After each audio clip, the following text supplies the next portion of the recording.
Bien, acompáñeme al Evangelio de Juan. Y vamos a recordar un versículo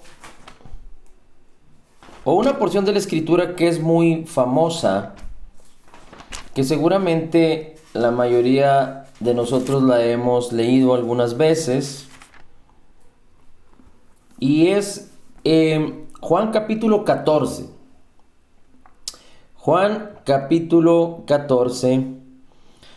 Y si leemos el versículo 1, dice la Escritura: no se turbe vuestro corazón.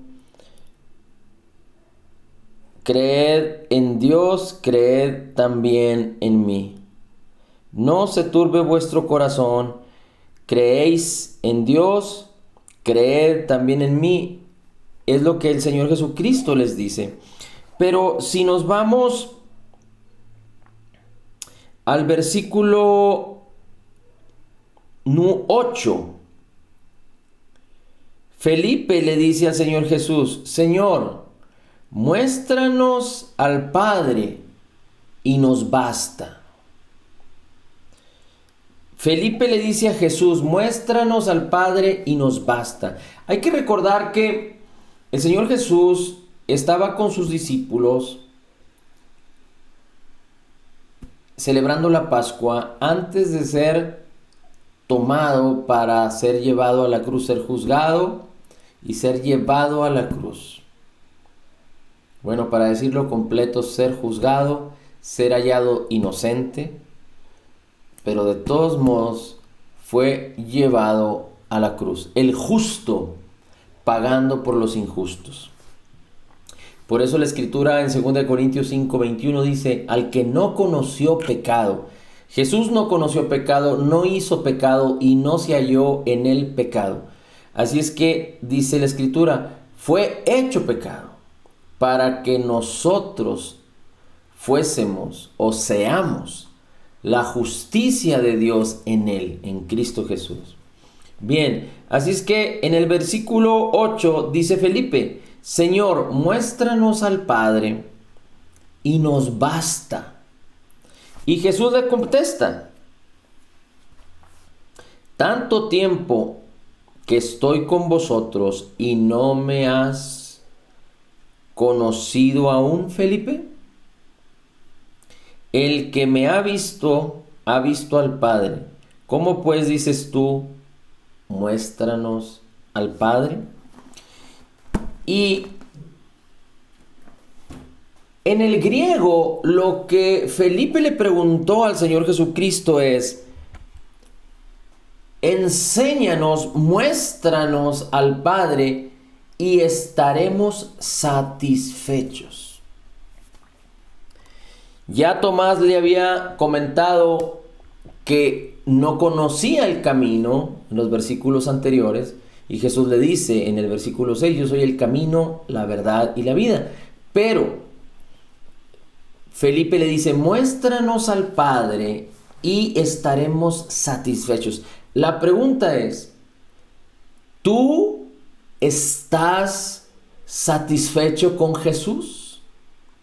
Felipe le pregunta: Señor, muéstranos al Padre y estaremos satisfechos. En otras palabras, ellos no percibían, no se sentían, no se creían satisfechos con Jesús. Al menos es lo que manifiesta Felipe. La pregunta es: ¿tú estás satisfecho con Jesús? Y déjame decirte que los discípulos tenían un velo, si lo pudiéramos ver así. Los discípulos no estaban completos porque, aunque ellos estuvieron con Jesús 3 años y medio, escuchando su palabra, viendo la gloria de la manifestación de tantos milagros, sanidades, prodigios, cosas que sucedieron entre ellos, continuamente escuchando a Jesús, pero estaban viviendo con Jesús. Y aunque Jesús era perfecto aún en su cuerpo, pero tenía un cuerpo humano, por lo cual tenía actitudes humanas, es decir, su cuerpo, aunque hay quien dice que si Jesús no hubiera resucitado, su cuerpo permanecería aún. No está descrito en la Escritura, porque el propósito no era de que Jesús quedara en la tumba. No había manera de que esto sucediera, porque el propósito de que Jesús, siendo Dios, se hiciera carne, naciera como hombre, era morir en la cruz, ser sepultado y resucitar al tercer día. Porque si no hubiera sucedido esto, en vano hubiera sido hecho el sacrificio de venir a este mundo y habitar entre nosotros y manifestar, como aquí en Juan 14, que Él es el camino, la verdad y la vida. Él mismo dijo en vida: yo soy la resurrección y la vida. Así es que es muy importante que entendamos esto, pero en algunos comentarios de personajes que son muy estudiosos y que, de acuerdo a lo que la Escritura nos enseña, dicen ellos que posiblemente que seguramente el cuerpo de Jesús, aunque era un cuerpo de hombre, Jesús era 100% hombre y fue creciendo como hombre y tenía necesidades de hombre, es decir, comía, sudaba, etcétera, etcétera, etcétera. Hay quienes dicen que el cuerpo de Jesús, su carne era diferente porque no nació bajo corrupción. Tú y yo nacimos de la semilla, de la simiente de un hombre, de nuestros padres. Y nuestros padres nacieron asimismo de los suyos. Y si nos vamos a el primer hombre, estamos hablando de Adán y su mujer después de la caída. Es decir, nacimos bajo corrupción. Por cuanto todos estamos destituidos de la gloria de Dios, dice la Escritura, por cuanto todos pecamos, estamos destituidos de la gloria de Dios. Por cuanto todos estamos separados de Dios, nacimos con una naturaleza pecaminosa, estamos separados de la gloria de Dios. Por lo tanto, dice la palabra que nuestro cuerpo no es perfecto, nuestra alma no es perfecta. De hecho, en el hombre separado de Dios, su espíritu está separado de Dios, es imperfecto, su alma imperfecta y su cuerpo imperfecto. Pero en breve vendrá lo perfecto, cuando el Señor Jesucristo regrese. Pero para el creyente nacido de nuevo, su espíritu ahora es perfecto, porque Dios hizo renacer un espíritu en nosotros según la justicia y santidad de la verdad, como lo dice Efesios 4:24, y como lo dice Gálatas 4:6. Dios hizo morar el espíritu de su Hijo en nuestros corazones. Y como lo dice 1 Corintios 6:17, el espíritu de Jesús y nuestro espíritu se hicieron uno. Efesios capítulo 1 y 2 dicen que nuestro espíritu está sellado con el espíritu de la redención, el Espíritu Santo, y estamos sentados en lugares celestiales con Cristo. Así es que para el creyente nacido de nuevo, nuestro espíritu es perfecto, como Jesús es perfecto, pero nuestra alma no es perfecta. Nuestro cuerpo no es perfecto. Lo que nació de nuevo es nuestro espíritu. Así es que tenemos un cuerpo pecaminoso y un alma pecaminosa. Es decir, habitamos en un mundo en caos, y aunque nuestro espíritu es perfecto, nuestra alma no es perfecta y nuestro cuerpo tampoco es perfecto. Por lo tanto, es necesario que a través de la palabra nuestra alma sea renovada, nuestra mente sea renovada, para que tanto nuestra alma y nuestro cuerpo sean transformados. Y sabemos que el cuerpo humano ha de envejecerse. Eso es un hecho. Pero sabemos que los que estamos en Cristo recibiremos un cuerpo glorificado cuando Él venga. Bien, ahora, en los discípulos había un velo. ¿Cuál era ese velo? Que los discípulos no podían ver a Jesús como realmente Jesús era, porque no podían ver a Jesús en el espíritu, pero lo veían en cuerpo. Es decir, Jesús era espíritu, alma y cuerpo, y era perfecto en su espíritu, en su alma y en su cuerpo. Pero los discípulos no lo podían ver en el espíritu, solo veían la manifestación de su carácter, oían sus palabras, escuchaban sus pensamientos cuando Jesús hablaba, en sus actitudes, en sus emociones, y veían la manifestación de la gloria a través de sus acciones. Pero de alguna manera o de otra, ellos seguían viendo a Jesús como hombre y no lo veían más allá de como hombre. Aunque había sucesos, milagros, señales y prodigios a través de él, no lo podían ver más allá de hombre. Es decir, no lo podían ver en su espíritu, y eso era una limitante para ellos. Por eso Jesús le dice a Felipe: Felipe, si me has visto a mí, has visto al Padre. Pero dice la Escritura que Dios es espíritu. Mire, vamos a ir a Juan 4, al Evangelio de Juan, capítulo 4, y vamos a buscar el versículo 24. Dice: Dios es espíritu, y los que le adoran, es menester que le adoren en espíritu y en verdad. Así es que cuando Felipe hablaba del Padre, Jesús sabía que está hablando del Padre, de Dios Padre, que es espíritu. Por lo tanto, Felipe no podía ver en su calidad humana, en su calidad de no nacido de nuevo, porque Jesús no había ido a la cruz. Era imposible que Felipe pudiera observar al Espíritu del Padre, porque no tenía manera de poder observarlo con sus sentidos. Ahorita vamos a ver cómo es que este proceso sucede, pero cuando los discípulos recibieron el bautismo del Espíritu Santo, Jesucristo resucitó entre los muertos, ellos nacieron de nuevo, recibieron el bautismo del Espíritu Santo, las cosas cambiaron por completo.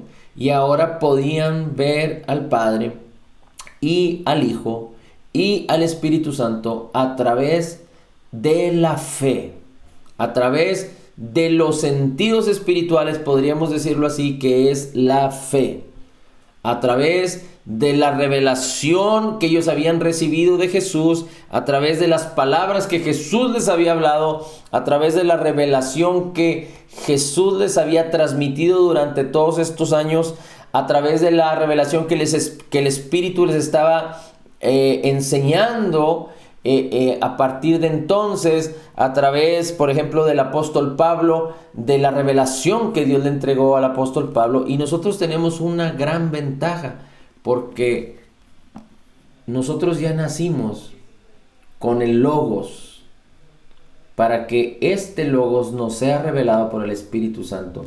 En Juan 1, dice la Escritura, Juan capítulo 1, versículo 1, dice la Escritura: en el principio era la palabra, y la palabra era con Dios, y la palabra era Dios. Él era en el principio con Dios, y todas las cosas por él fueron hechas, y sin él nada de lo que es hecho fue hecho. En el principio era la palabra era con Dios, y la palabra era Dios. Es decir, en el principio, la palabra, no este libro, pero la palabra viva es Dios. La palabra viva es Dios. Jesús es la palabra. Si usted sigue leyendo en el capítulo 1, va a encontrar donde la palabra dice que la palabra se hizo carne y habitó entre nosotros. Está hablando de Jesús. Jesús es la palabra. Jesús es Dios. La palabra es Dios. Así es que nosotros tenemos una gran ventaja, porque ahora el Espíritu de Dios tiene la oportunidad de revelarnos la palabra, a través de logos. Ahora, vamos a identificar algunas cosas muy importantes habiendo dicho esto, porque Dios no quiere, Dios no desea que tú y yo también tengamos ese velo. Es decir, que permitamos que las experiencias, los sentidos o las cosas que vemos o que están a nuestro alrededor sean las que determinen nuestra satisfacción de Jesús. Pero tú sabes que el alma que está en un mundo en caos, recibiendo toda clase de informaciones, recibiendo toda clase de engaños, mentiras y verdades de este mundo, está todos los sistemas de pensamientos y huecas sutilezas tienen el propósito de lastimar al alma, de manipular tus sentidos y tus sentimientos. Y recuerde que los sentidos, los sentimientos, Dios nos los dio y son buenos. Pero cuando estos están sujetos a quien debe gobernar nuestras vidas, y nuestro espíritu es quien debe gobernar nuestras vidas. Ahorita vamos a platicar un poquito más al respecto cómo es que esto sucede. Pero Dios dice que nos dio un espíritu de poder, amor y dominio propio, de tal manera que nuestros sentidos deben de saber quién gobierna en cada una de nuestras vidas. Pero no debemos de dejarnos controlar por los sentidos. Pero cuando nosotros no podemos ver a Jesús como Él es ahorita, no podremos ver tampoco lo que somos en Él ahorita. Y no me refiero a nuestra carne, y no me refiero a nuestros sentimientos o nuestros sentidos. Me refiero a nuestro espíritu. Recuerde que en la primera carta de Tesalonicenses, capítulo 5, versículo 23, el apóstol Pablo orando, diciendo que el Señor los santifique y los tenga por completos. Dice, tanto el espíritu, el alma y el cuerpo. El hombre es un ser tripartita, así es que nuestro espíritu es como Jesús, perfecto, en unidad con Cristo. Cristo mora aquí, pero si nosotros tenemos un velo que puede ser por causa de nuestros sentidos o de la realidad de este mundo, y no ejercitamos nuestros sentidos espirituales, es decir, la fe, no vamos a poder ver lo que realmente somos y vamos a estar limitados en nuestra manera de pensar, vamos a estar limitados en nuestra manera de ver y podríamos caer en una actitud similar a la que tenía Felipe en aquel entonces. Porque si nosotros dejamos guiarnos por nuestros sentidos, no vamos a poder estar satisfechos. Nuestros sentidos no pueden causar, provocar o caer en gozo. No pueden causar, provocar o caer en una perfecta paz, en alegría, en paciencia, en benignidad, en bondad, en mansedumbre. Aunque quisiéramos conseguirlo, aunque quisiéramos lograrlo, y aunque unos podrían tener habilidades, y aunque hay alegrías temporales y paz temporal, pero no necesariamente es la paz que Jesús nos dio, porque el mismo Señor Jesucristo dice, mi paz os dejo, mi paz os doy, no como el mundo os la da. El mundo tiene un sistema de pensamientos, una manera de pensar acerca del amor, acerca de la paz, acerca de todo lo demás. Pero Dios nos habilitó en Cristo Jesús con todos los recursos necesarios. Y en nosotros habita ya el fruto del Espíritu, que es amor, gozo, paz, paciencia, benignidad, bondad, fe, mansedumbre, templanza. Así es que es importante que tú y yo no tengamos limitantes en nuestra manera de percibir, en nuestra manera de concebir, en nuestra manera de creer, en nuestra manera de ver espiritualmente, para que podamos identificar quién es Jesús realmente ¿Y quiénes somos nosotros realmente en Cristo? En otras palabras, si Felipe hubiera tenido la revelación en ese momento, Felipe hubiera podido ver al Padre a través de Jesús. El mismo Jesús decía, yo hago lo que yo escucho del Padre. Yo hago las obras que el Padre me dice que haga. La pregunta es, además de los eventos en donde Jesús fue levantado después de ser bautizado y que se oyó una voz que decía, este es mi Hijo amado en el cual tengo complacencia, y cuando se oyó también aquella voz cuando estaban en el monte de la transfiguración que decía, este es mi Hijo amado, a él oíd. Fuera de ahí, ¿recuerdas por ejemplo cuando Jesús resucitó a Lázaro? Jesús ora y dice, Padre, gracias porque sé que tú me escuchas. La pregunta es, ¿hubo alguna manifestación de la voz audible del Padre hacia Jesús? No, no está descrita. Por lo tanto, la manifestación humana no representa la plenitud o la totalidad de la manifestación espiritual. Y recordemos que Jesús tenía el Espíritu Santo, la unción, y entonces él tenía una relación perfecta en su interior con su espíritu, con el Espíritu del Padre, con el Espíritu Santo, y aún manifestaba la gloria del Padre en su exterior. Leímos ahorita en Juan 4, donde dice que Dios es espíritu y los que adoran en espíritu y en verdad es necesario que adoren. Así es que cuando tú y yo, voy a hacer un paréntesis, alabamos y adoramos al Señor de manera sentimental, no podemos estar seguros que eso está agradando al Señor. Seguramente de nuestra alma y nuestro cuerpo no estamos haciendo lo correcto. No se trata de sentir. Y no me malinterprete. Nuestro espíritu, si usted es un creyente nacido de nuevo, adora perfectamente, en verdad, al Señor. Es uno con Cristo. Y no hay ningún problema de nuestro espíritu adorando a Dios. Pero la pregunta es, cuando venimos y alabamos al Señor y le adoramos, ¿nuestro espíritu es el que gobierna o nuestros sentidos son los que gobiernan?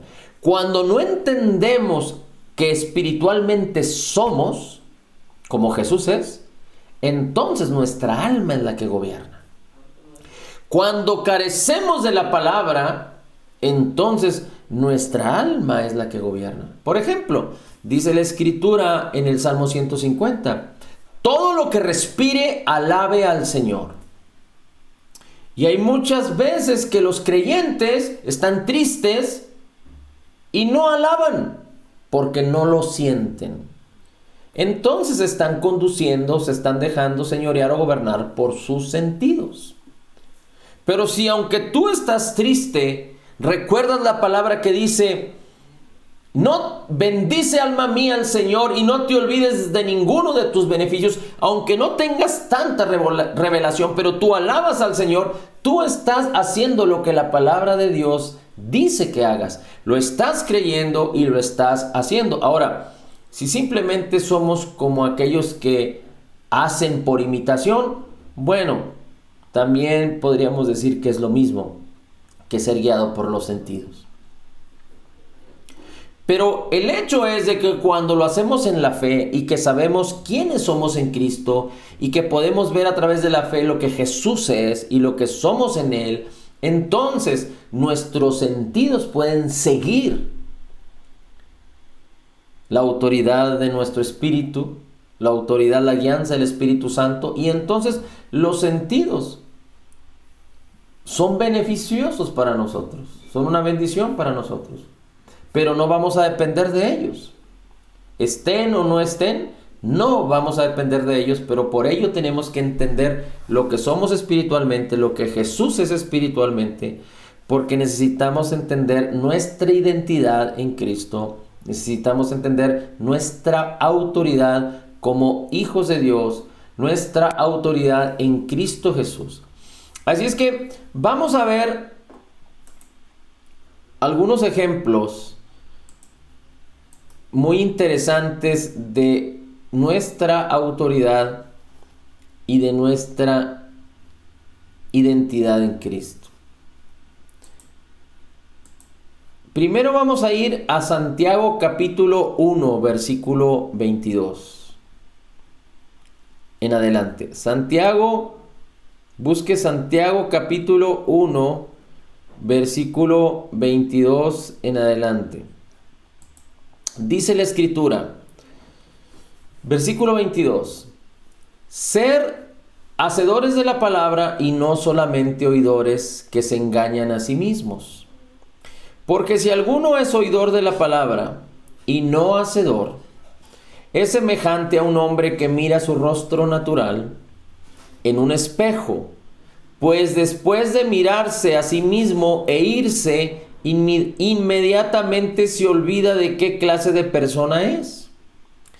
Pero el que mira atentamente a la ley perfecta, la ley de la libertad, y permanece en ella, no habiéndose vuelto un oidor olvidadizo, sino un hacedor eficaz, este será bienaventurado en lo que hace. Si alguno se cree religioso, pero no refrena su lengua, sino que engaña a su propio corazón, la religión del tal es vana. Bien, vamos a regresar al versículo 22. Sed hacedores de la palabra y no solamente oidores que engañan a sí mismo. Y estos versículos por muchos años se han malinterpretado por muchas personas. Muchos que leen estos versículos creen que está hablando de la obediencia, de que necesitamos obedecer, y ponen la obediencia como algo frontal que tenemos que conseguir para ser bendecidos por Dios. Y esto es religiosamente muy poderoso y se usa aún en la actualidad. Pero esto carece de validez. Esto no es lo que la palabra de Dios enseña. La obediencia es una virtud gloriosa. La obediencia es una virtud perfecta de Cristo. Cristo fue obediente hasta la muerte. Recuerda aquel versículo que dice que nuestras armas no son carnales, sino poderosas en Dios para la destrucción de fortalezas, trayendo cautivo todo conocimiento, todo pensamiento que se levanta en contra del conocimiento de Dios, del conocimiento de Cristo, de la palabra del Señor, trayéndolo cautivo a la obediencia de Cristo. La versión original dice a la obediencia de Cristo, pero muchos opinan o muchos creen que dice a la obediencia a Cristo. Y lo que opinan o piensan a este respecto es, como Cristo fue obediente, nosotros tenemos que ser obedientes. Así es que tenemos que fijar que la obediencia es algo que tenemos que cumplir, porque si no obedecemos, no recibiremos. Pero esto es parte del antiguo pacto. El antiguo pacto tiene que ver con poner de frente qué es lo que tengo que hacer para merecer. Pero el antiguo pacto no es en el que tú y yo habitamos y estamos hoy. No estamos en el antiguo pacto de Moisés, pero ahora estamos en el nuevo pacto en Cristo Jesús. Y el nuevo pacto nos habla de voltear a ver lo que Jesús ya hizo por nosotros por causa de su obediencia, de tal manera que ahora, por gracia, por un favor inmerecido, sin merecerlos, sin merecer nada, Él nos atribuye la bendición, y solo por la fe Él nos bendice grandemente. La bendición que Dios nos ha dado en su nuevo pacto, sin que nosotros lo merezcamos, es lo que Jesús se merece. La bendición que Dios nos ha dado es todo el favor que Dios ya habló para contigo y para conmigo en Cristo Jesús. Dentro de esa bendición está el ser hechos hijos. Está el que Él envió su Espíritu a nuestros corazones. Está el que Él nos da la unción. Está el que Él nos da el poder de la palabra viva y eficaz para ser instruidos, enseñados. Está cada promesa que el Señor nos regaló. Está el fruto del Espíritu y la virtud de la obediencia. Así es que la obediencia es una virtud, es un regalo que Dios nos entregó, no para ser bendecidos, sino porque ya estamos bendecidos, porque Él ya nos bendijo. Y la obediencia tiene que ver con la obediencia a la fe, a la verdad de la palabra. Así es que ser hacedores de la palabra y no solamente oidores, no tiene que ver con andar haciendo para merecer, tener que cumplir, orar tanto tiempo, dar tanto dinero, ir para allá, ir para acá, cumplir con ideas, métodos, programas, mandamientos de hombres, de organizaciones. No, la Biblia no enseña eso. Ser hacedores de la palabra y no solamente oidores tiene que ver no con hacer lo que muchos han enseñado al respecto, sino con creer la palabra, concebir la palabra y movernos en la fe. Recuerda que concebir y creer la palabra, es decir, concebirla en el corazón. Recuerda que el proceso es conocer la palabra, entender y creer la palabra correctamente, meditar la palabra. Nuestra mente es renovada y entonces baja al corazón y ahí se cree. Pero ahora hay que ponerla en acción, hay que ponerla en movimiento. Si la Biblia dice que yo soy hijo y que soy acepto y que todos mis pecados fueron perdonados y que no hay ninguna condenación para los que están en Cristo Jesús, entonces oír la palabra, concebir la palabra y hacer la palabra es caminar como lo que la palabra dice que soy. Si soy bendecido, porque Dios me bendijo grandemente en mi espíritu, para que esto se manifieste también en mis acciones, en toda mi vida, en mi alma, en mi cuerpo y en todo lo que soy, ¿por qué entonces no declaro? Empiezo por declarar, empiezo por creerme, empiezo por caminar en la vida como que estoy bendecido, soy bendecido y aún me siento bendecido. Eso es oír la palabra, concebir la palabra y hacer la palabra. Si soy sano, pues es lo mismo. Pero si solo oigo la palabra, pero la creo pero no la pongo en acción, o permito que la incredulidad entre, entonces soy como un oidor olvidadizo. Pero mire, vamos a seguir leyendo. 23, ahí explica qué significa ser oidor y no hacedor. Dios quiere que seamos oidores y hacedores, es decir, que haya fe y que la fe se ponga en movimiento, que caminemos por fe, no por los sentidos. Porque si creemos la palabra, si la ponemos en el corazón, pero caminamos en nuestros sentidos, entonces oímos la palabra y no somos hacedores de la palabra. No caminamos en la palabra, caminamos en los sentidos. Entonces, recibir la palabra, entenderla correctamente, creerla correctamente y caminar en ella, permanecer en ella, no en los sentidos.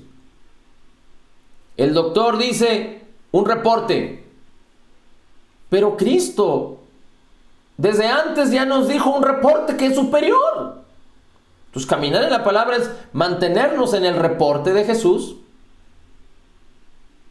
Pero si caminamos en el reporte del médico y la gente entra en depresión, en pánico, pues entonces la gente está caminando como esta porción de la escritura que dice, eres oidor, pero no hacedor. Son ejemplos. No somos perfectos, pero Dios quiere que vivamos, que aprendamos a vivir en lo mejor. Y el amor de Dios es tan grande y su gracia, la abundancia de su gracia y su misericordia y su justicia son tan abundantes y disponibles siempre para nosotros, que aunque nosotros nos equivoquemos, siempre Él está disponible, dispuesto. No estoy hablando de pecar y de vivir en el pecado, estoy hablando de que cometemos errores. Estoy hablando de que si no hemos aprendido todavía a caminar en salud divina, pues vamos a requerir sanidad divina.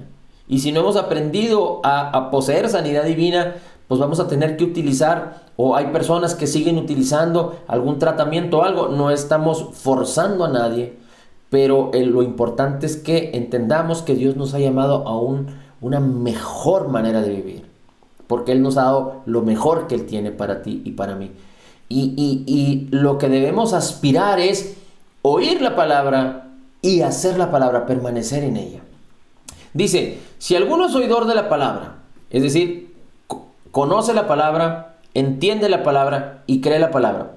Dice, pero no actúa en ella, es decir, la fe no opera en la palabra, sino tú te mueves no en la palabra, sino en la incredulidad o en otros sistemas de pensamientos, que no es la palabra. Dice, entonces esa persona es semejante a un hombre que mira su rostro natural, es decir, su cara, en un espejo, y después de mirarse a sí mismo y se va del espejo, dice, se olvida inmediatamente qué clase de persona es. La pregunta ¿es fácil que alguien se vea en un espejo y que se olvide cómo es? Yo creo que si tú te ves en un espejo, ¿cuántas veces nos hemos visto en los espejos? Miles de veces. Y yo creo que te vuelves a ver en otro espejo y sabes que tú eres. Es decir, te ves en un espejo en tu casa, pero si te ves en un espejo en una tienda, pues sabes que tú eres. Así es que difícilmente una persona podría perder de vista cómo es. No sé si me explico, pero en lo natural, alguien que se ve en un espejo difícilmente va a olvidar cómo es. Ahí dice, si un hombre mira su rostro natural en un espejo, dice, y después de mirarse se olvida qué clase de persona es, está hablando de algo físico. Ahora, seguramente no olvida su rostro,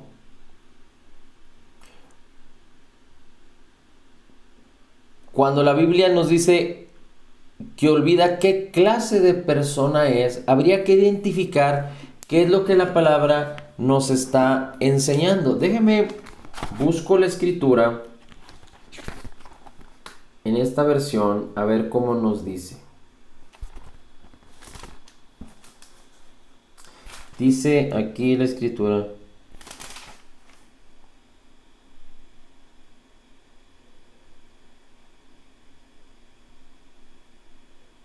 y se olvidó que tal era. Bien, ahora, más allá de todo esto, yo pondría un ejemplo. ¿Cómo es que alguien podría verse en un espejo y olvidarse? Alguien que... ¿Cómo se le llama a las personas que tienen diferente manera de pensar? Que tienen dos pensamientos que están cohabitando en su mente. Bipolares, o que sufren esquizofrenia, tienen un problema mental. Entonces, posiblemente alguien que tenga una enfermedad, que tenga dos sistemas de pensamiento cohabitando en su mente, podría verse y después, otra vez que se ve, podría extrañarse. O podría verse, inmediatamente se va y se olvida de quién es. Pero más allá de poder entenderlo en lo natural, tenemos que entender lo que la palabra quiere revelarnos, porque dice la Escritura, hace un contraste, y dice la Escritura: pero el que mira atentamente a la ley perfecta, la ley de la libertad, y permanece en ella, no habiéndose vuelto un oidor olvidadizo, sino un hacedor eficaz, este será bienaventurado en lo que hace. En otras palabras, dice: pero el que oye y hace la palabra, cree en la palabra y camina en la palabra, entonces es como aquel que mira atentamente a la ley perfecta, a la ley de la libertad, y permanece en ella. ¿Cuál es la ley perfecta, la ley de la libertad, y permanece en ella? La Escritura nos dice que hay una ley que nos permite que la justicia pueda habitar en nuestras vidas. Y esa es la ley de la fe. La Escritura nos dice en Romanos 8 que hay una ley que nos ha librado del poder del pecado y de la muerte. Dice: la ley del Espíritu de vida en Cristo Jesús me ha librado del poder del pecado y de la muerte. Pero cuando habla de la ley perfecta, la ley de la libertad, está hablando de la ley de la fe, está hablando de la ley del Espíritu, está hablando de la palabra perfecta de Dios. Recuerda que 2 Corintios 3:18 dice que viendo cara a cara, viendo como en un espejo la gloria de Jesús, es decir, en la palabra de Dios. Así es que aquí Santiago hace un contraste entre aquel que ve en la palabra cómo es. Dice: pero no se olvida de la palabra, sino que camina en ella. Entonces es prosperado, bienaventurado en todo lo que hace. Pero aquel que se ve en la palabra, y una vez que se ve en la palabra, camina diferente a lo que vio en la palabra, es como aquel que se ve en el espejo y se olvida cómo es. Una vez más, aquel que se ve en la palabra, el chiste es que tú te veas en la palabra. Déjame decirte también otro paradigma, otro mal religioso que ha maltratado a muchos creyentes. Porque la palabra hay que aprender a discernirla, a dividirla. La palabra de Dios es viva y eficaz, y más cortante que toda espada de dos filos. Dice que divide el espíritu y el alma, las coyunturas y los tuétanos. La palabra tenemos que aprender a discernirla. El Espíritu quiere revelarnos de la manera correcta, pero necesitamos tener esa libertad para permitir que el Espíritu de Dios nos revele correctamente la palabra. Porque nosotros no podemos ver la palabra antes de la cruz. Si estamos del lado incorrecto de la cruz, no vamos a poder tener una revelación del Espíritu Santo. Pero tenemos que entender que el Espíritu nos revela la palabra después de la cruz. Nosotros tenemos que entender que estamos posicionados después de la cruz, después de la obra terminada, completa y perfecta, resurrección de Jesucristo y de la unción del Espíritu Santo, no antes de la cruz. Y hay muchas confusiones porque Jesús predicó, habló y dijo muchas cosas antes de ir a la cruz. Pero tanto desde el Génesis hasta los evangelios, antes de la cruz, tenemos que aprender a discernirlos, a beneficiarnos de la Escritura, vístolo después de la cruz. Vístolo o viéndolo, discerniéndolo, observándolo a través de los lentes del Evangelio de Jesucristo. Es muy claro que no vamos a creer o a entender que la palabra, que todo lo que habla la palabra es para nosotros. Tenemos que entender claramente en qué suceso, en qué momento la palabra se está describiendo. Toda es inspirada por Dios. Pero lo que tú y yo tenemos que recibir de la palabra es lo que Dios dice de nosotros. Y lo que Dios dice de nosotros, aunque estemos en el Antiguo Testamento o en el Antiguo Pacto o leyendo en el Génesis o en donde tú quieras leer en los Salmos, en los Proverbios, tienes que discernirlo a través de lo que Dios dice de ti a través de Jesucristo, del Evangelio de Jesús. Es la única manera de poder discernir lo que viene desde el Génesis, incluyendo lo que viene en los Evangelios antes de que Jesús fuera a la cruz. Porque nosotros no podemos caminar en el antiguo pacto porque ahora estamos en un nuevo pacto. Pero podemos beneficiarnos de toda la Escritura porque desde el Génesis está descrito y revelado Jesús hasta el Apocalipsis.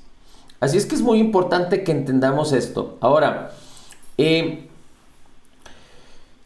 cuando vemos en la perfecta ley de la libertad, cuando entendemos lo que somos en Cristo, nuestra identidad y la autoridad que Cristo nos ha dado, y caminamos en ello, entonces somos esos oidores y hacedores de la palabra. Pero cuando vemos, entendemos la palabra, pero nos da miedo, nos da vergüenza, o hay incredulidad que impide que podamos caminar en esta bendición, entonces somos oidores, pero no hacedores.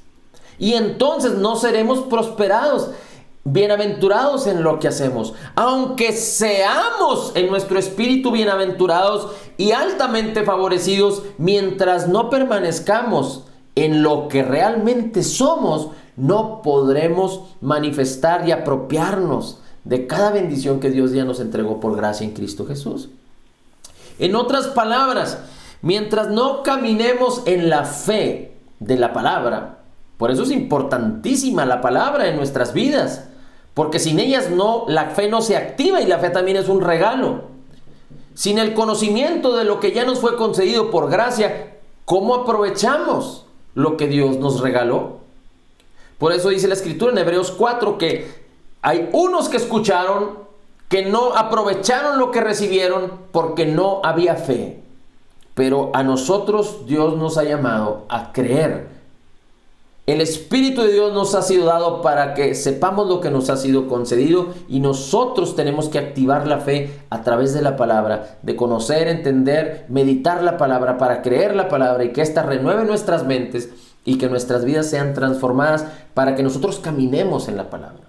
Pero es una continuidad, es algo que depende de nosotros, es nuestra responsabilidad y tenemos que ser consistentes, ir de gloria en gloria, caminando, permitiendo que el Espíritu de Dios nos guíe. Ahora, mire, dice entonces la Escritura que es muy importante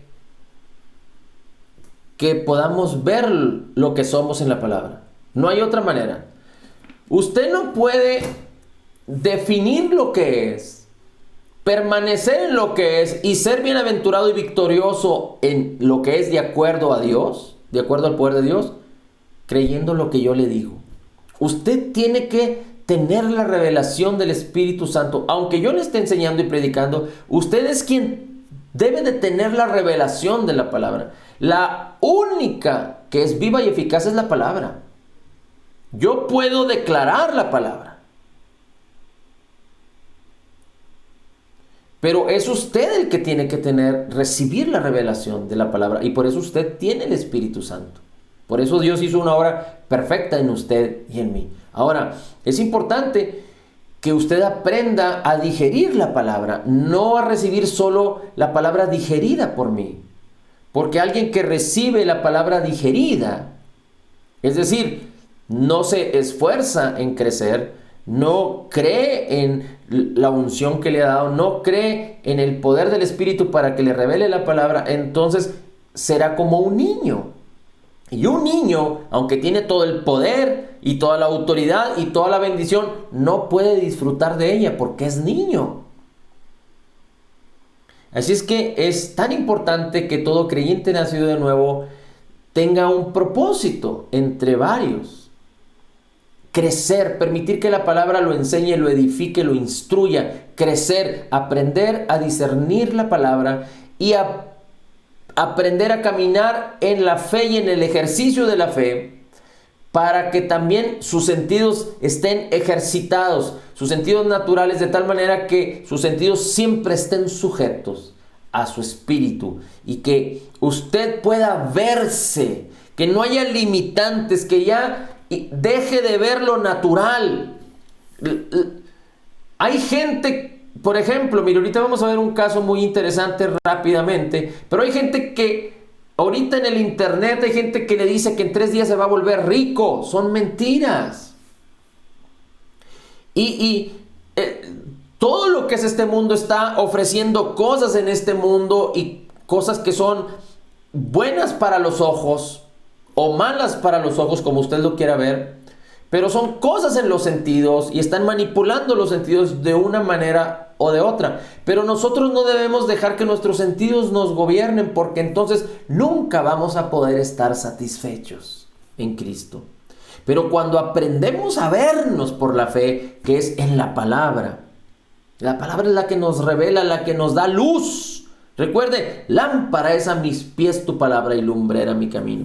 Salmo 119. Así es que usted puede entonces, a través de la fe, ver quién es Jesús, ver quién es usted en Cristo, ver su propósito, concebir.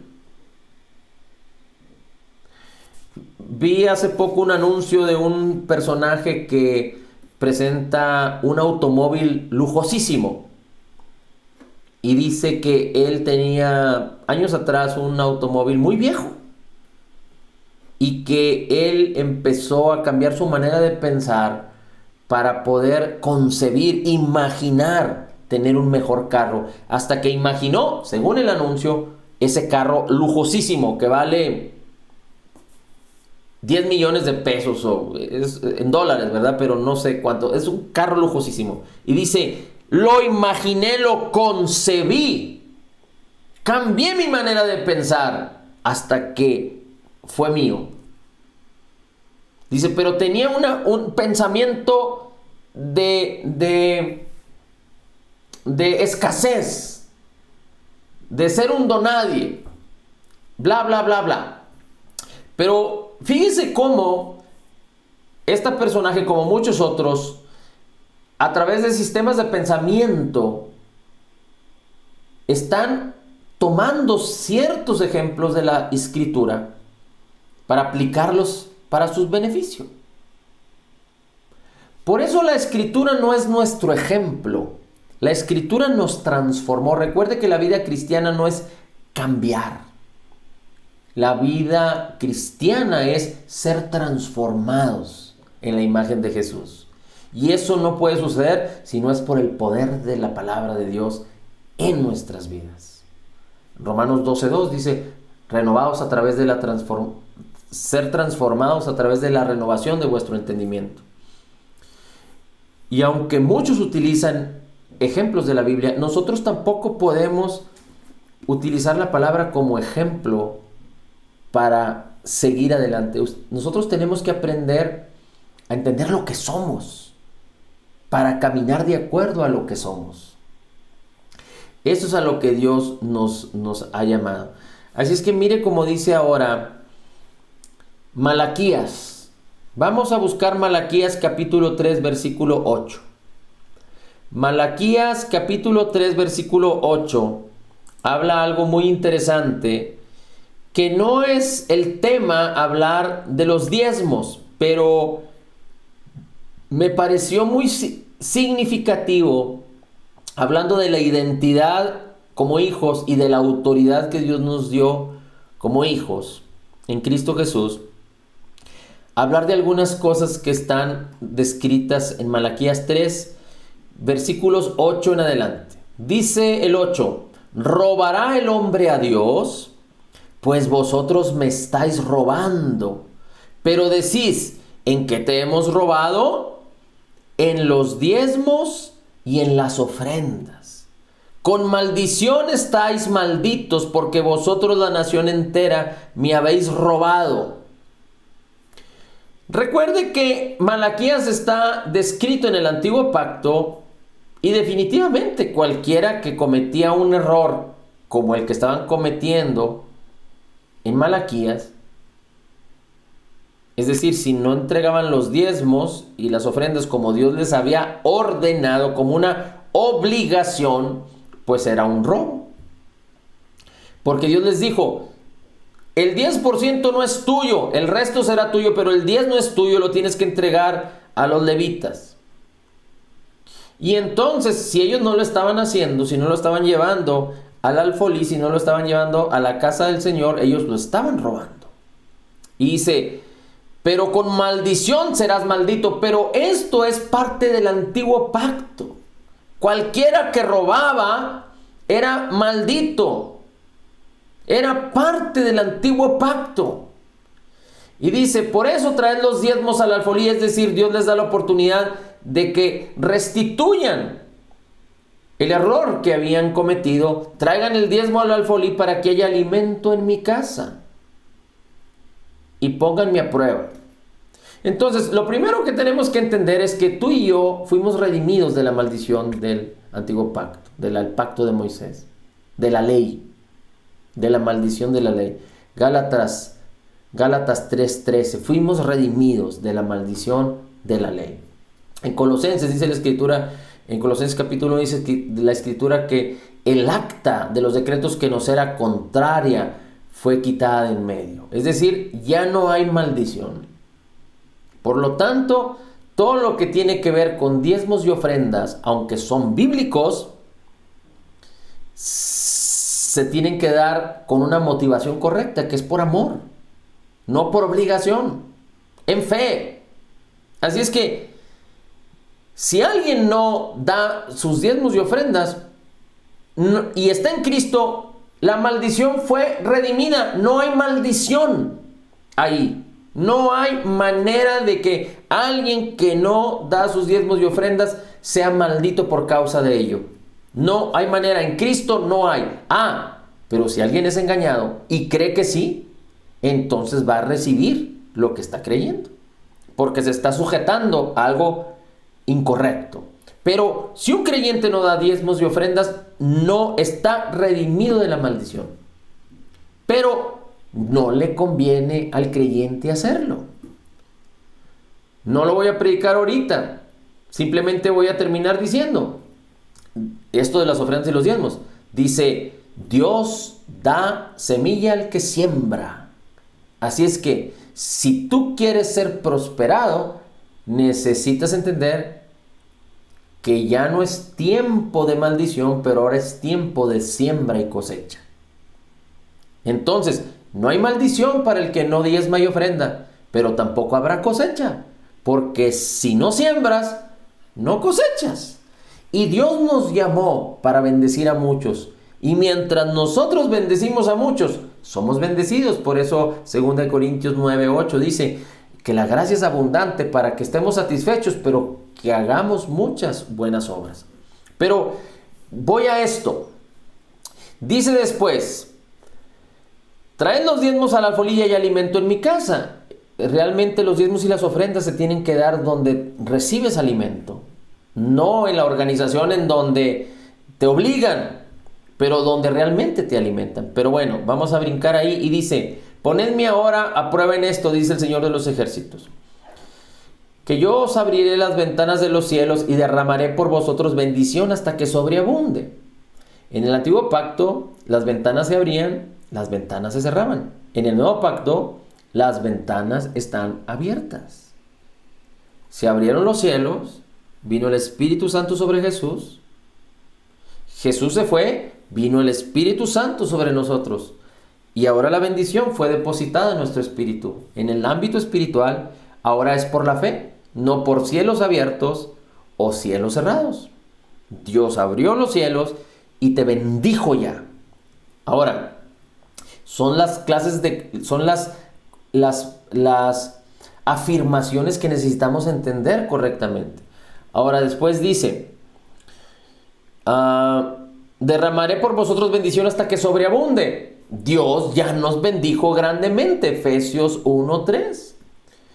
Segunda de Pedro capítulo 1, todos los versículos. Filemón 1:6. Dios ya nos bendijo por su benignidad y su bondad.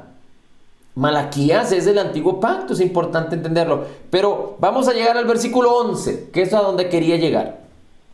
Vamos a leerlo, dice, por vosotros reprenderé al devorador para que no destruya los frutos del suelo, ni vuestra vida en el campo sea estéril, dice el Señor de los ejércitos, y todas las naciones os llamarán bienaventuradas. Tú y yo somos altamente favorecidos. Así es que todos ya nos fue dado para que los demás digan bienaventurados. Así es que en la medida en la que tú permites que la bendición fluya, te van a decir bienaventurado. Ahorita hablamos un poquito más de eso, pero dice: yo reprenderé al devorador por vosotros. Yo reprenderé al devorador por nosotros. El diablo fue derrotado. En Malaquías, Jesús todavía no iba a la cruz. Pero la Escritura nos enseña que fuimos sacados de las tinieblas y traídos a la luz, al reino de su amado Hijo. Dice la Escritura en Colosenses, capítulo 1.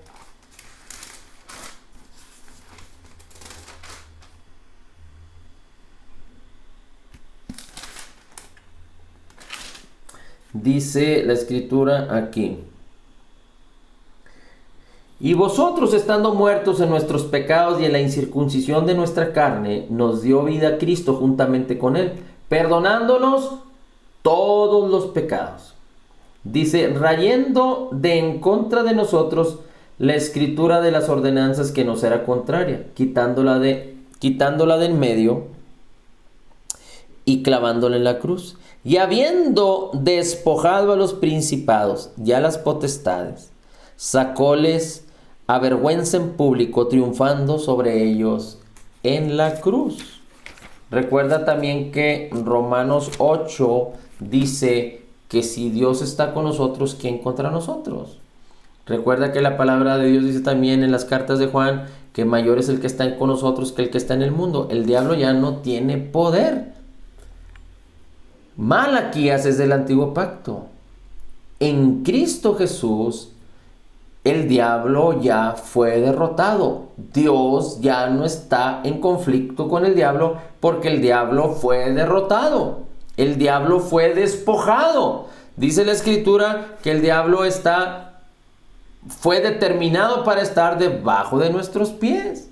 Satanás no es Satanás excepto que tú le des la autoridad y el poder para que se ensañe sobre ti. Por eso el creyente, cuando peca y decide mantenerse en una actitud de pecado, lo único que está haciendo, no está molestando a Dios, porque Dios en Cristo Jesús perdonó todos nuestros pecados.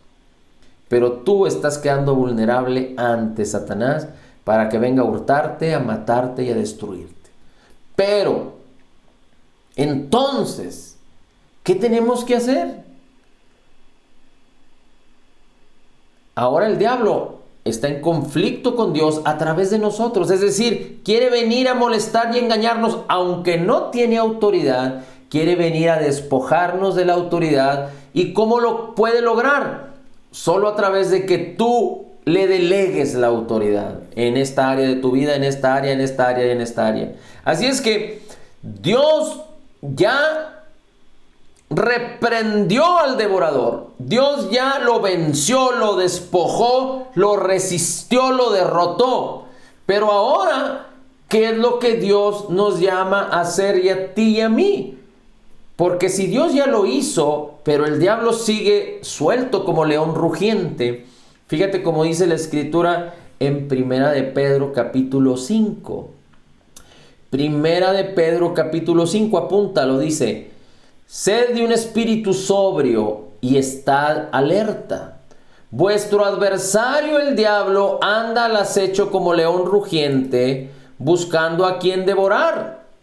Pero debes de resistirle, firme en la fe, sabiendo que las mismas experiencias de sufrimiento se van cumpliendo en vuestros hermanos en todo el mundo. En esta época de Pedro, ellos recibían gran persecución. Ahora el diablo, aunque hay persecución y hay limitaciones, por ejemplo ahorita, ¿cómo es posible que alrededor del mundo muchos lugares están abiertos como restaurantes, discotecas, bares, cantinas, etcétera, pero se han ensañado con las iglesias.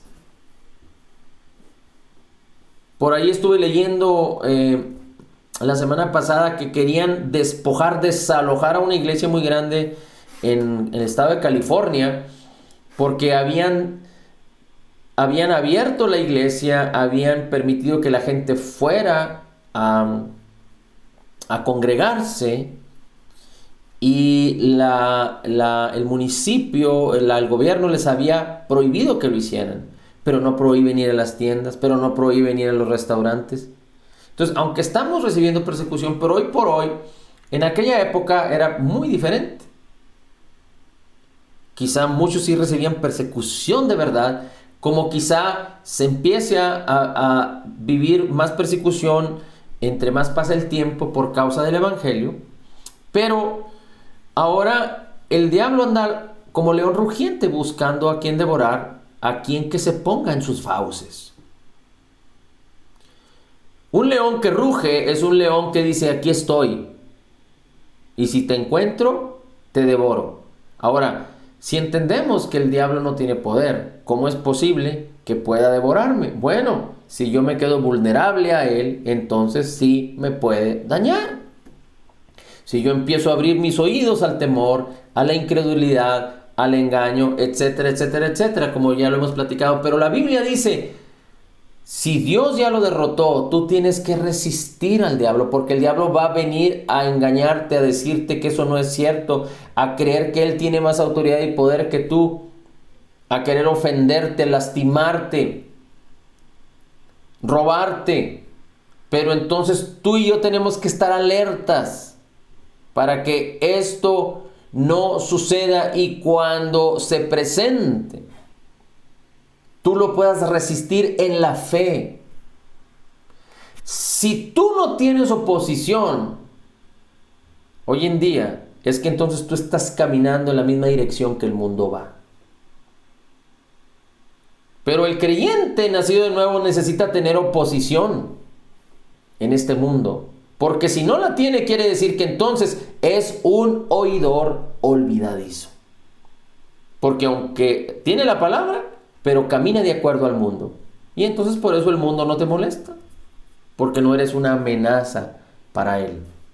Pero cuando hay oposición, entonces significa que tú estás caminando de acuerdo a lo que Dios está hablando. Y me refiero a oposición al sistema de pensamientos que van contrarios a la palabra. Por eso la Escritura dice que el espíritu del anticristo se está moviendo en este mundo, porque tantas cosas que antes eran malas y que ahora se pretenden pronunciarlas como buenas, son contrarias a la palabra. Fíjate cómo dice Santiago 4:7: por tanto, someteos a Dios, resistid al diablo y huirá de vosotros. Santiago explica un poquito más, y Santiago tiene que decir algo así como que dice, por ejemplo, fíjate cómo los sentidos, caminar en los sentidos trae repercusiones. Dice: codiciáis y no tenéis. Dice: por eso cometéis homicidio. Sois envidiosos y no podéis obtener, por eso combatís y hacéis guerra. No tenéis porque no pedís. Y si pides, pides para tus malos propósitos, para gastarlo en tus placeres. Y luego dice: oh almas adúlteras, ¿no sabéis que la amistad con el mundo es enemistad hacia Dios? Por lo tanto, el que quiere ser amigo del mundo se constituye enemigo de Dios. Y fíjate qué fuertes son estas palabras. El que se quiere hacer enemigo del mundo se constituye enemigo de Dios. Y no significa que... ¿Esa escritura cuál es? Esa escritura es Santiago 4, versículos 1 en adelante. Estoy prácticamente leyendo el versículo 4. Dice, oh almas adúlteras, ¿no sabéis que la amistad del mundo es enemistad hacia Dios? Por tanto, el que quiere ser amigo del mundo se constituye enemigo de Dios. Pero este mundo religioso, nuestra cristiandad religiosa, nos ha enseñado, nos ha querido implantar que necesitamos ser tolerantes. Y entonces no somos diligentes con nuestros hijos, con nuestras familias, y dejamos toda clase de cosas que empiecen a tomar terreno en nuestras vidas y mañana las consideramos como esenciales, como benéficas, como indispensables.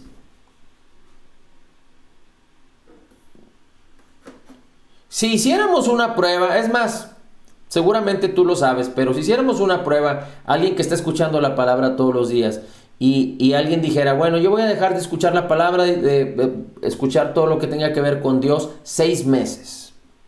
No voy a pensar en Dios, no voy a escuchar la palabra, no voy a alabar, no voy a dar gracias, voy a vivir como si no conociera a Dios, a hacer un experimento. Déjame decirte que seguramente esa persona moriría al evangelio, perdería completamente lo que puedo haber adquirido. No es posible. Separados de mí nada podéis hacer, dice el Señor Jesús. Pero a veces nosotros, no entendiendo correctamente y viendo de acuerdo a nuestros sentidos, y porque no nos sentimos satisfechos en Jesús, empezamos a dejar que ciertas cosas, ciertas amistades con el mundo empiecen a llenar esa satisfacción. Y en lo que menos, no nos damos cuenta, y cuando nos damos cuenta, identificamos que ya no es tan fácil deshacernos de aquellas cosas. Ahora, no estoy hablando de nada que tenga que ver con la religión, ni nada que tenga que ver con el fanatismo, porque hay muchas personas que dicen no seas religioso, no seas fanático. Pero estoy hablando de que la benignidad de Dios, el encontrar la satisfacción que podemos tener en Cristo y solo en Cristo, es lo que nos lleva a empezar a enderezar, a limpiar nuestras vidas de cualquier malicia, de cualquier maldad, de cualquier cosa de este mundo, y que empecemos a actuar como el Espíritu Santo actúa. Mira cómo dice el versículo 5 de Santiago 4. El versículo 5 dice: ¿qué no sabes que la Escritura dice, el Espíritu Santo te anhela celosamente? Y luego dice el 6, Él da mayor gracia. Dice, Dios resiste a los soberbios y da gracia a los humildes. Y cuando nosotros nos sentimos insatisfechos, empezamos a buscar en este mundo satisfacción, porque es lo que nuestra carne desea. La carne por sí sola va a desear cosas contrarias al Espíritu. Nos lo enseña la Escritura en Gálatas, en Romanos 8. Así es que nosotros tenemos que, por eso, estar sujetos a Dios, conectados a Dios de una manera continua. Aprender a estar satisfechos en Jesús. Poder ver a Jesús como Jesús es. Porque si podemos ver a Jesús como Jesús es por la fe, entonces vamos a poder ver cómo somos nosotros en Él. Y esto es algo tremendo y glorioso, porque entonces vamos a poder entender, disfrutar, vivir lo que una y otra vez declaramos, que somos totalmente perdonados, perfectamente justificados, altamente favorecidos, profundamente amados, grandemente bendecidos, más que vencedores. Por eso podríamos entender y no solo declarar, sino experimentar, vivir y disfrutar que como Jesús es, así somos nosotros en este mundo. Mira, Jesús vino a dar, no a recibir. Tú y yo fuimos llamados para dar. Tú y yo fuimos llamados para dar. El apóstol Pablo les decía a los filipenses, ustedes me han dado mucho y quiero que lo sigan haciendo. No porque yo espere dádiva de ustedes, sino porque yo busco que haya cuenta a su favor. Así es que cuando nosotros empezamos a ser renovados en nuestra manera de pensar, pensando como la palabra del Señor nos enseña y no en contra de la palabra, entonces vamos a entender que a través de la fe podemos beneficiarnos de todo. Y entonces vamos a poder entender que Dios nos llamó para amar, que Dios nos llamó para bendecir a otros, que Dios nos llamó para perdonar, que Dios nos llamó para que otros vean que hemos sido altamente favorecidos, grandemente bendecidos, y que vengan al conocimiento de la verdad, no solo a través de lo que hablemos, sino de lo que están viendo, que tú y yo estamos viviendo, porque hemos aprendido a estar satisfechos en Jesús. Padre, te damos a ti todo el honor y toda la gloria. Señor, que gracias por tu palabra. Gracias por tu palabra a nosotros, gracias por tu palabra en esta noche. Gracias, Señor, por la oportunidad que nos das de escuchar de ti y de poder activar nuestra fe a través de permanecer en tu palabra. Yo te pido en el nombre de Jesús que tu sabiduría venga sobre cada uno de los que estamos escuchando y que estarán escuchando en breve, de tal manera, Padre, que cada uno de nosotros podamos entender la gloria de la satisfacción que podemos tener en Cristo Jesús. Yo te pido en el nombre de Jesús que la sabiduría que proviene de ti, que desde nuestro interior brote para traer revelación en esto, y que aprendamos a caminar en la fe, a ser oidores y hacedores, y a experimentar y vivir plenamente satisfechos, porque en Cristo Jesús está la plenitud de la deidad, y en Él podemos tomar gracia sobre gracia sobre gracia, cada momento, cada día, en el nombre maravilloso y precioso de Cristo Jesús. Gracias, Señor Espíritu Santo, gracias Señor Jesucristo, por tu amor con que nos has amado. Somos la justicia de Dios en Cristo Jesús. Amén, amén y amén.